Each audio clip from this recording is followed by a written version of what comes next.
You have now opened the workbook. Let's start the demonstration.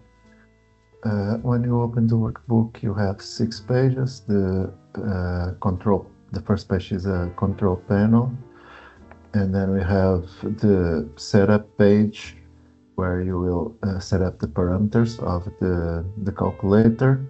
You have the calculator page, the input sheet, and the produced in lab. The input sheet is where you will calculate the cost for one test.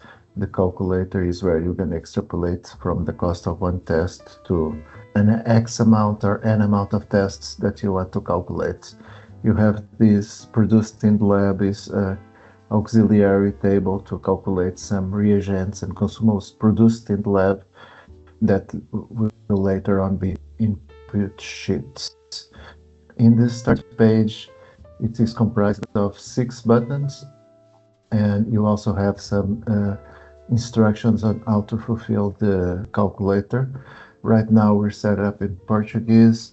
You can see here it's written in Portuguese that the workbook is protected, and it has some instructions. So for the purpose of this demonstration, I'm gonna do it in English. And so we press this button, and it takes about 30 seconds to 1 minute to do the translation, and it's going to translate every page and field to English. And this is reversible. If you want to in Portuguese, you just press the button.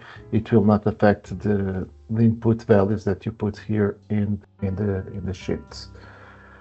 So right now we're set up to English. Then moving on the other buttons, you have the protect workbook.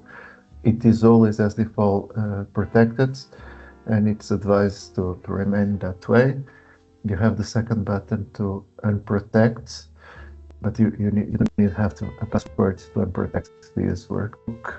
You can unhide the auxiliary tables in this workbook or work on focus mode.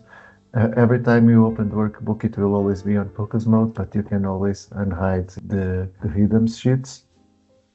And the last button is this format document, which is just a document. So if the workbook, as an example, as I'm doing here, it gets unformatted, you can press this button and it will bring back you see the tables to a nice view. And that's basically the buttons here.